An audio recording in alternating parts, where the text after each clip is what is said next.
በቀልና ፍንጥርጣሪው ልብ አንጠልጣይ ታሪክ ክፍል 9። ደራሲ ሸረፈዲን የእናቱ ልጅ፣ ተራኪ ረዚቃ መሐመድ። ለቻናላችን አዲስ ከሆናችሁ ላይክ፣ ሼር እና ሰብስክራይብ በማድረግ ቤተሰቦቻችን እንድትሆኑ በታላቅ አክብሮት እንጋብዛችኋለን። ዛሬ መዲናችን አዲስ አበባ በዝናብ ተጥለቅልቃለች። በረዷማው ዝናብ ቤት ውስጥ ተጠልሎ በራሱ ያስፈራል። የምጽአት ቀን የደረሰ ይመስል ነጎድጓዱ ያስደነብራል። ንፋሱና ውሽንፍሩ ከወዲያ ወዲህ ያፏጫል። በረዶና ንፋስ ያዘለው ወጨፋማው ዝናብ ልክ ከረፋዱ 4:45 ሲል ቀዝቀዝ አለ። ሚኪም ከመሸገበት አንሶላና ብርድ ልብስ ብቅ በማለት ሰውነቱን ለማላቀቅ ሞከረ። ከዚህ ጉድ ያወጣኝ አምላክ ምስጋና ይገባ አለና መታጠቢያ ቤት አመራ። ፊቱን ተለቅልቆ ሹራብና ካፖርቱን ደራርቦ ለበሰና ቤቱን ቆልፎ ወጣ። ዝናቡ ጋብ ቢልም ንፋሱ ቀሚስ ያስወልቃል። ኪሏቸው ቀለል ያሉ ሰዎችማ ሚዛን ለመጠበቅ በእጃቸው ድንጋይ ይዘው ካልሄዱ ራሳቸውን አንዱ ደሴት ነው የሚያገኙት። ሰዓቱ ቢረፋፍድም ቀኑ ጽልመት እንደወረሰው ነው። ዳመናውና ጉሙ ፀሐይ ብርሃኗን እንዳትፈነጥቅ ከልክሏታል። በአጠቃላይ ሁሉም ነገር ድብዝዝ ብሎን የሚታየው። ሚኪ መኪናውን አስነስቶ ከግቢው ወጣ። ሰላምን ቤቱ ሊያመጣት ወደ 4 ኪሎ ዩኒቨርሲቲ እየሄደ ነው። የእጅ ሰዓቱን ተመለከተ። አዎ እንዲመጣ በነገረችው መሰረት የቀረው ከግማሽ ሰዓት አይበልጥም። ደመናው እይታውን ስለጋረደው የመኪናውን መብራት አበራና ፍጥነቱን ጨመረ። ፍጥነቱ ግን ብዙም አልዘለቀም።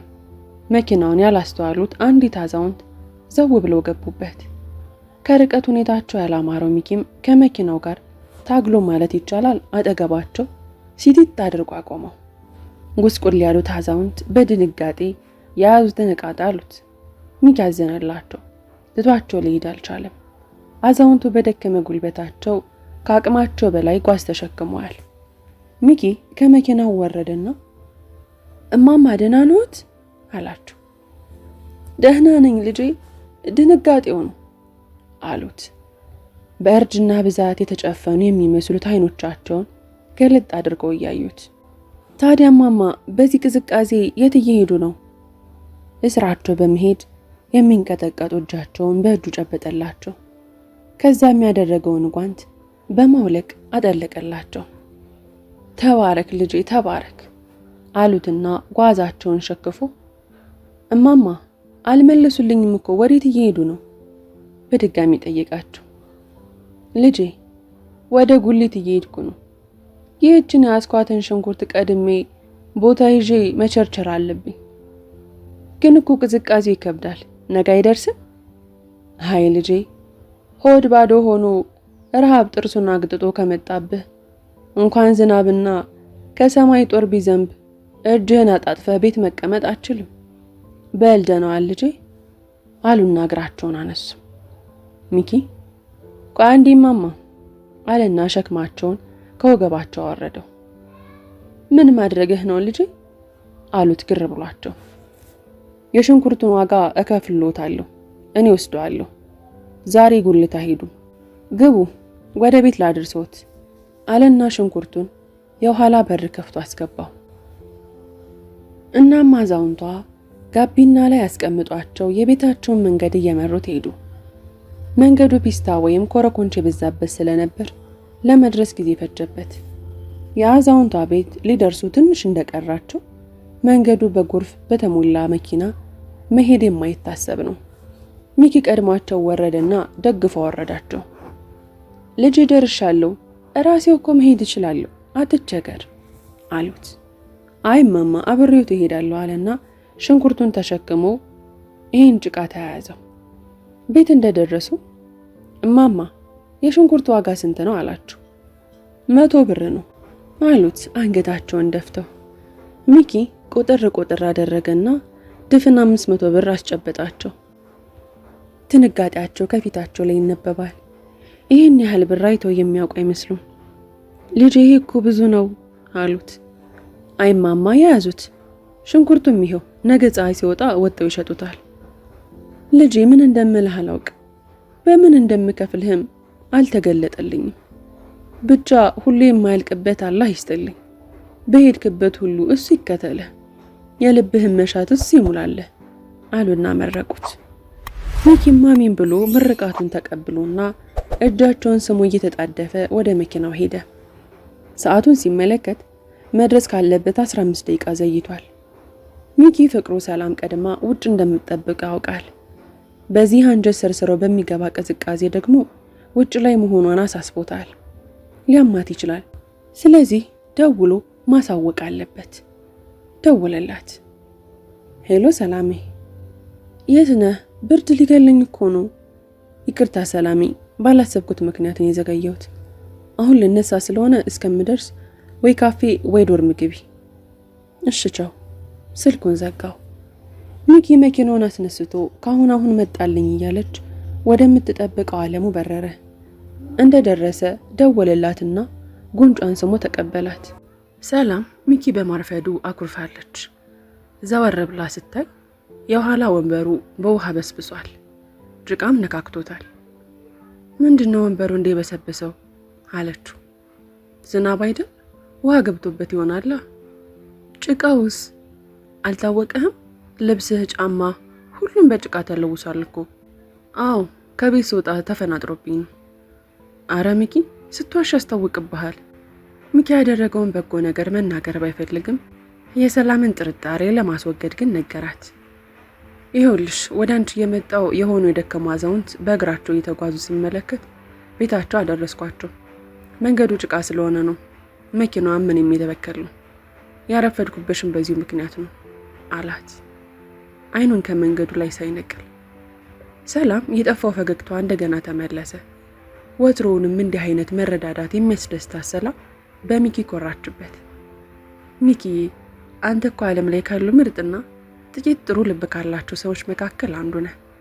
ፈጣሪ አንተን ስለሰጠኝ እድለኛ ነኝ አለችው። መሪ ያልያዘውን ቀኝ እጁን ደረቷ አላስደግፋ። እኔ ነኝ ማመስገን ያለብኝ የኔ መልአክ አላት። ፍጥነቱን ቀዝቀዝ አድርጎ ወደ ቤቱ የሚያስኬደውን መንገድ እያያዘ ይኸው እንግዲህ የምኖረው እዚሁ ነው። ልዕልቷን ከቤተ መንግስቱ አስወጥቼ እዚህ በማምጣት የሚፈረድብኝ እንደሆነ አላቅም አላት ፈገግ እያለ። ሰላም ቤቱን ወደዋለች። ጸጥታና ሰላም እንዲሁም መረጋጋት የነገሰበት ነው። እስኪ ዝም በል እንደውም እንዲህ ያለ ቤት ባገኘው እያልኩ እየተመኘው ነው ያለሁት። ሶፋው ላይ አረፍ አለች። ሰዓቱ ስለሄደ አንድ ስልክ ልደውልና ከሆቴል ምሳ ላስመጣ አላት በሩን እየዘጋ። ኖ አይሆንም፣ ምንም አይነት ምሳ ከውጭ አይመጣም። እና በቃ ሙያ ያለኝ አይመስልህም አይደል? ዛሬን የሰራሁትን የማበላ።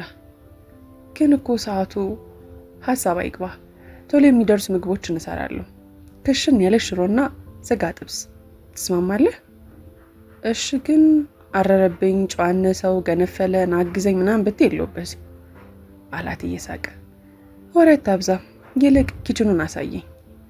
ሚኪ የሚያስፈልጉትን ነገሮች አቀራርቦ መኝታ ክፍል ገባና የቤት ልብስ ቀይሮ ተመለሰ።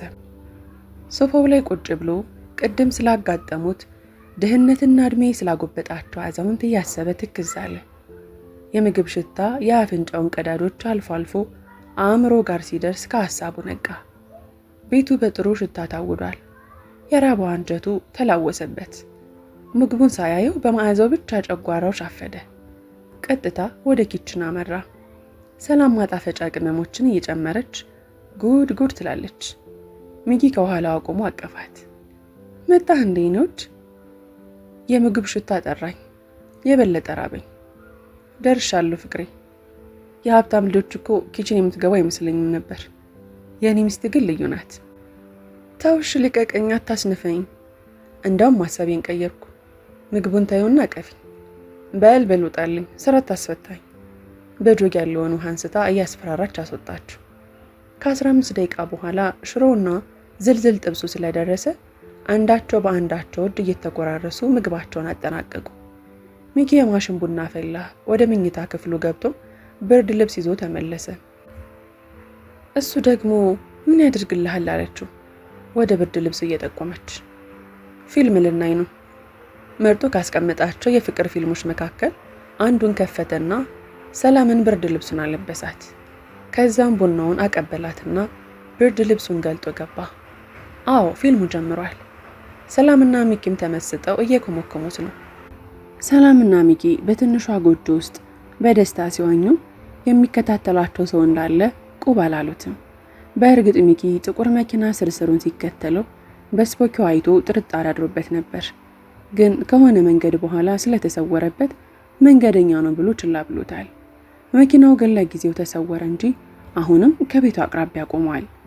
የሰላም ጠባቂ ለአባቷ ደወለ። ሄሎ አለቃ። ሄሎ፣ እየተከታተልካት ነው?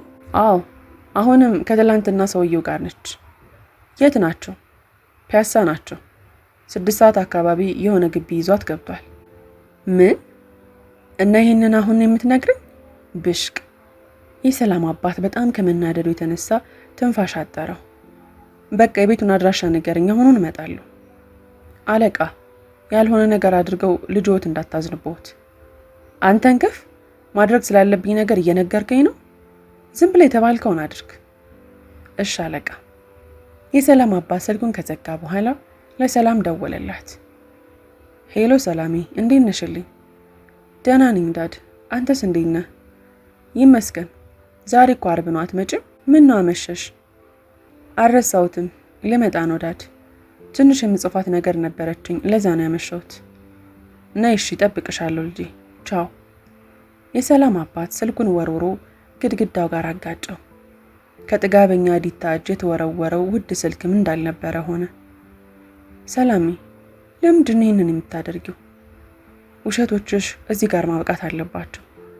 ሰውዬሽም ዋጋውን ማግኘት አለበት አለ ድምፁን ከፍ አድርጎ። ወዲያው ቢሮውን ቆልፎ ወደ ፒያሳ ከነፈ። ሰላም በስተመጨረሻ በታክሲ ሄዳለሁ ውዴ፣ ግባ ብርድ ነው አለችው። ኧረ እባክሽ ሚስቴን በምሽት ለቅቄ እረፍት አድርጌ የምቀመጥ ይመስልሻል? በግቢ ላድርስሽ ብሏት ወደ ቦሌ መንገድ ጀመሩ። ሚኪ በስፖኪዮ ቀን የተመለከተውን ጥቁር መኪና አሁንም ከኋላው አየው። ተጨማሪም መኪና አብሮት አለ። የቀኑ ጥርጣሬው እርግጥ እንደሆነ አመነ።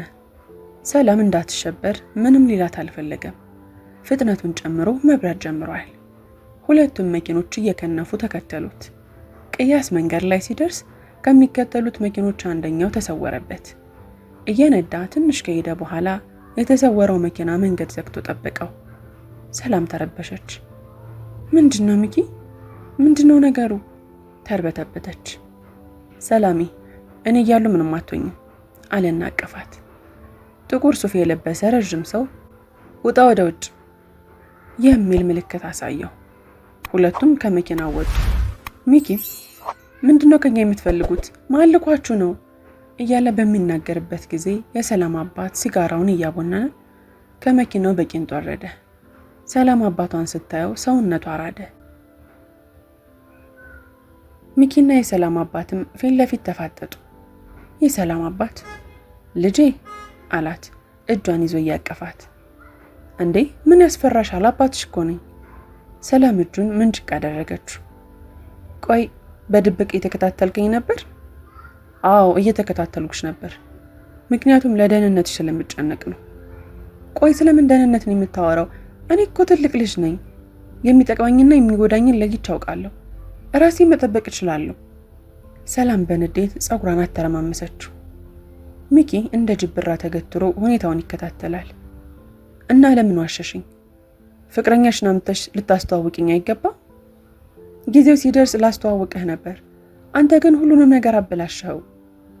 የሰላም አባት ግንባሩን ፈታ አድርጎ ሚኪያስ ወደ ቆምበት ሄደና እጁን ለሰላም ታዘረጋ። ሚኪ ሰውነቱ በላብ ተደፍቋል። ቆዳው እያሳከከው ነው። አቶ መኩሪያው እባላለሁ፣ የሰላም አባት ነኝ።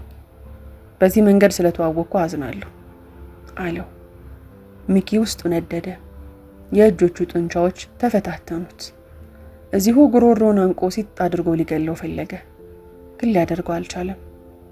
ተው እንጂ ሚኪ፣ እቅድህን በችኮላ እንዳታበላሸው። ለዚህ አረመኔ ሞት እረፍት ነው፣ በቁሙ ልታሰቃየው ይገባል የሚል ነጋሪት ተሰማው። ሰውነቱን ለቀቅ አደረገና እጁን ጨበጠው።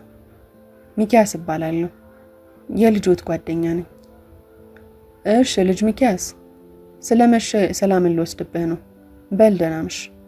አንድ ቀን ቤት መጠራት እየበላ እናወራለን። አቶ መኩሪያው የሚያቦላውን ሲጋራ ወደ መሬት ጣል አድርጎ በጫማው ረገጠ። ሰላም ሚኪን ጉንጩን ስማው አባቷ መኪና ውስጥ ገባች። ከዓይኗ እስኪጠፋም ዘወር እያለች ታየው ነበር። ሚኪ መኪናውን አስነስቶ በፍጥነት ወደ ቤቱ አመራ። የሰላም አባት መሆኑን ማመን አቅቶት የመኩሪያውን ፎቶ ከቦርሳ ውስጥ በርብሮ ፈልጎ ቅድም ያየው መልክ ጋር አስተያየው። አዎ ራሱ ነው። ቀንደኛ ጥላቱ መኩሪያው የፍቅረኛው አባት ነው። ሚኪ ነገሮች ተዘበራረቁበት። በህይወቱ ደስታን ያገኘባት ሴት የጥላቱ ልጅ ናት። ልቡን አቅለሻለሸው። መታጠቢያ ቤት እየሮጠ እዛ ገብቶ የበላውን አስወጣው። መኩሪያውን የጨበጠበትን እጅም በሳሙና ፈትቋጠበው። ተመልሶ ሶፋው ላይ አረፍ አለ። ይሄ ምን የሚሉት ዓለም ነው? ትናንት ቤተሰቤን ነጠቀኝ፣ ዛሬ ደግሞ ሰላምን ሊነጥቀኝ ነው። ይሄ ምን የሚሉት ህይወት ነው? ከጠላቴ ልጅ ጋር ነው አንሶ ላይ ተጋፈፍኩት። ይቅር በለኝ አባ። ከሶፋው ላይ ወርዶ ወለሉ ላይ በመቀመጥ ተንሰቅስቆ አለቀሰ። ህሊናው ተው እንጂ ሚኪ፣ ጥሩ ሰው አልነበርክ? ሰላም ጥፋቷ የቱ ጋር ነው? ንጹህ ፍቅርን ሳትሰስት ሰጥሃለች። የሷ ብቸኛው ጥፋት የመኩሪያው ደም መሆኗ ብቻ ነው። ከሰላም ጋር አብረ ስለሆንክ ሊጸጸትህ አይገባም። እንደውም ልታድናት ይገባል አለው። ከትንሽ ደቂቃ በኋላ ከተዘረፈጠበት ተነሳ። አዎ ሰላምን አፈቅራታለሁ፣ ግን በቀሌን አልተውም። እንደውም ሰላም አባቷን ልታውቀው ይገባል። ከዚህ ጭራቅ ጋርማ ብቻዋን አልተዋትም። ምን አይነት ውጥንቅጡ የወጣ ነገር! እንዴት ሰይጣን መልአክን ይተካል? እንዴት! የሆነ ስህተትማ መኖር አለበት። ብቻውን ለፈለፈና ጮኸ። አጠገቡ የሚገኙ የቤት ዕቃዎቹን ሰባበራቸው። ቤቱን ድብልቅልቁን አወጣው። ሚኪ እንደ እብድ እያደረገው ነው። ጃኬት እንኳ ሳይደርብ ዝም ብሎ ግቢውን ለቆ ወጣ። ሚኪ መሽታ ቤት ገብቶ ባንኮኒው ላይ ተቀምጦ ሙሉ ጠርሙስ ጂን ታቅፎ እንደ ውሃ ይጋተዋል። በብርጭቆ እየቀዳ መጠጣቱ ውስጡ ያለውን እሳት አላበርድ ሲለው ጠርሙሱን አንስቶ አንቆረቆረው። አስተናጋጁ ደንግጦ ሊያስቆመው ሞከረ። ሚኪ ግን አልሰማው። እንደውም ይባስ ብሎ የጎደለው ጠርሙስ ላይ ውስኪ እንዲቀላቀልለት አዘዘው። ጠርሙሱን በግማሽ ሰዓት ውስጥ አገባደደው። ግን ምንም ነቅነቅ አላለም። ለካ ደስታ ሲሰማን ነው መጠጥም የሚያሰክረን። ውስጣችን ምቾት ከሌለውና ከተቀጣጠለ ሙሉ በርሚል አልኮል ውስጥ ብንዘፈዘፍ እንኳ ስካር አይሰማንም። ሚኪም አስተናጋጁ እስኪገረም ድረስ ፍንክች አላለም። ጨርሶ ሌላ ጠርሙስ አዘዘ። አሁን ሚኪ መንበዛበዝ ጀምሯል። አፉም እየተኮላተፈ ነው። ሰላም እያለ የባጤ ቆጡን ይቀባጥራል። ይህን ያየችው የመሽታ ቤቷ ቆንጆ ወደ ሚኪ ቀረበችና መቼስ የሚያጣጣ አትፈልግም፣ ከእኔ ጋር ምሽቱን መዝናናትስ አለችው። መዝናናት ነው ያልሽው አላት እየተኮላተፈ። በትክክል ሸበለው አለችው ልታማልለው እየሞከረች። እኔ መች ለመዝናናት ተፈጠርኩ? ሰላሜ እንኳን ከህይወቴ ልትወጣ ነው። አታስብ፣ ለዛሬ ሰላምን አስረሳሃለሁ። እሱን አትፈልግም አለችው። ከአፏ የሚወጣውን የሲጋራ ጭስ በፊቱ ላይ ቡለል እያረገችበት። ሰላምን መርሳት አልፈልግም። ጠርሙሱን አነሳና ገፍትሯት እየተንገዳገደ ቤቱን ለቆ ወጣ። ወደ ቤቱ እየሄደ አንድ የጮሆ ይለፈልፍና በእጁ ከያዘው አልኮል ጎንጨት ያደርጋል። መጠጡ ይሁን ንዴቱ ባይታወቅም ግጥምም እያወረደ ነው። ቆይ ምንድን ነኝ? ለምንስ ነው የተፈጠርኩት? ትንሽ ደስታ ታሳየኝና መልሰህ ትወስድብኛለህ። አውቀህ ነዋ ነገሮችን የምታወሳሰባቸው። ፈጣሪ እውነት ተንኮለኛ ነህ። ወደው ነው እንደ ህይወት ፈጣሪ የላትም የሚሉት። የፈጠርከውን ሰው ዘወር ብለህ ካላየኸው ስለመኖርህ እጠራጠራለሁ። አይ ፈጣሪ ቀልደኛ እኮ ነህ። ሆዱን ይዞ ከት ብሎ ይስቃል። መልሶ መጠጡን ደቅ ደቅ አድርጎ በኩሮሮ ያወርደዋል። እንደምንም እየወደቀ እየተነሳ ቤቱ ደረሰ። ሳይዘጋው የሄደውን የግቢ በር አልፎት ገባ። የቤቱን በር ለመክፈት ቁልፉ በቀዳዳው አልገባ ብሎ ተቸገረ። ቀዳዳውን እየሳተው ሲውተፈተፍ የሆነ ድምጽ ተሰማ። ሚኪ ጭንቅላቱ ከበደው። ከአንገቱ በላይ ድንዝዝ አለው። ከጀርባው ክፉኛ የተመታ ሚኪ መቹንም ለመለየት በሚመስል መልኩ አንገቱን በእጁ ይዞ ፊቱን ዘወር አደረገ። መጪውን ለማየት ግን ፋታ አላገኘም። ጠንከር ያለ ቦክስ ፊቱ ላይ አረፈ። በመጠጥ የዛለው ሚኪ ምቱን መቋቋም አልቻለም። ዘንፈል ብሎ ወደቀ። ሰዎቹ ቤቱን ከፍተው ወደ ውስጥ አስገቡት። ከመካከላቸው አንዱ ስልክ ደወለ። ሄሎ አለቃ፣ ራሱን ስቷል። ምን እናርገው? ምንም እንዳታረጉት፣ ለአወራው ስለምፈልግ እንዴትም ብላችሁ እንዲነቃ አርጉት። ሰዎቹ የታዘዙትን ለማድረግ ሚኪም መሬት ለመሬት እየጎተቱ ሻወር ቤት አስገቡት። ከዛም ሻወሩን በአናቱ ለቀው ለሰዓታት እንዲቀመጥ አደረጉት። ሚኪ ከ2 ሰዓት በኋላ ነቅቷል። ሁሉም ነገር ድብዝዝ ብሎ ነው የሚታየው። ግድግዳውን ተደግፎ ተነሳና አገራማን ብሎ የሻወር ቤቱን በር ከፍቶ እንደወጣ ሰዎቹም ቀለብ አደረጉትና ወደ ሳሎን ወስደው ደረቅ ወንበር ላይ አሰሩት። ስካር በቡጢ ይጠፋ ይመስል ሚኪ እየነቃ ነው። አዎ 3 ፈርጣማ ሰዎች ከፊት ለፊቱ ተገትረዋል። እነማን ናችሁ? ምን ፈልጋችሁ ነው አላቸው። ከመካከላቸው መሪያቸው የሚመስለው ሰው ተረጋጋጩ፣ ትደርስበታለህ አለና ሰፌድ በሚያክለው እጁ በጥፊ ያላጋው። ወዲያው ቪዲዮ ኮል ደወለ። አለቃ ነቅቷል አለ። ጥሩ ነው፣ ስልኩን ፊት ለፊቱ አድርግልኝ። ሰውየው የተባለውን አደረገ። አሁን ሚኪ ይህንን ማን እንዳደረገው አወቀ። ስልኩ ላይ የሚታየው ምስል የመኩሪያው ነው። እሺ ጎረምሳው፣ ሰዎች እየተንከባከቡህ ነው አለው በመጀነን። ሚኪ ለዘብተኛ ሆኖ ማሳመን እንዳለበት ተረዳ። ጋሼ ምን አጥፍቼ ነው? ምን አጥፍቼ ነው ትላለህ እንዴ? ከመኩሪያው ልጅ ጋር ከመሆን በላይ ጥፋት የለም። እስካሁን ማንም የተዳፈረኝ አልነበረም። ዶሮ ግመል ተራ ከሄደች ምን እንደምትሆን መቼም አይጠፋም፣ ትረገጣለች። ለመሆኑ ለምን ዓላማ ነው ልጄን የተጠጋሃት? ምንም ፈልጌ አይደለም፣ ልጆትን ወዳታለሁ። ወዳታለሁ? ስማ ጎረምሳው፣ አሁን ያልከውን አጥንትን ከሰባበሩልህ በኋላ ትደግመዋለሽ። መኩሪያው ተንከትክቶ ሳቀና ስልኩን ዘጋው። ወዲያው ሰዎቹ ሚኪን ከወንበሩ ፈቱትና መሃል አስገቡት። ከየአቅጣጫው ቡጢ ይዘንብበት ጀመር። ከአፉ ደም እስኪተፋ ድረስ ቀጠቀጡት። በመጨረሻም እንዳበቃ ሲረዱ የተጋደመበት ቦታ ላይ ጥለውት ሄዱ። ሚኪ በደም ተነክሯል። ከሰውነቱ ላይ ደም ቡልቅ ቡልቅ እያለ እንደ ምንጭ ውሃ ይፈሳል። ቢሆንም አእምሮን አላንቀላፋም። የአይኑ ቆብ ከብዶት አይኑን ለመግለጥ ከፍተኛ ትግል አደረገ። ቤቱን ብዥ እያለበት ሲቃኝ ከወደቀበት ትንሽ ፈቀቅ ብሎ ስልኩን ተመለከተ። የግዱን በደረቱ እየተሳበ ደረሰበትና ቁጥሩን ነካክቶ ደወለ። የእንቅልፍ ሰዓት በመሆኑ ስልኩ አይነሳ። ተስፋ ሳይቆርጥ እጁ እየተንቀጠቀጠ ደግሞ ደወለ። አዎ ስልኩ ተነሳ። ሚኪ በዚህ ሰዓት በሰላም ነው አለችው። ከእንቅልፏ በአጉል ሰዓት የተናጠበችው ሂዊ ቤት ነኝ እርጅኝ የሚሉ ቃሎችን እያቆራረጠ አውጥቶ በመጨረሻም ተንዛረረ። የአይኖቹ ቆቦች ተከደኑ። ስልኩም ከእጁ ሾልኮ መሬት ላይ ወደቀ። ክፍል 10 ይቀጥላል። ታሪኩን ከወደዳችሁት ላይክ፣ ሼር፣ ሰብስክራይብ ማድረጋችሁ እንዳትረሱ።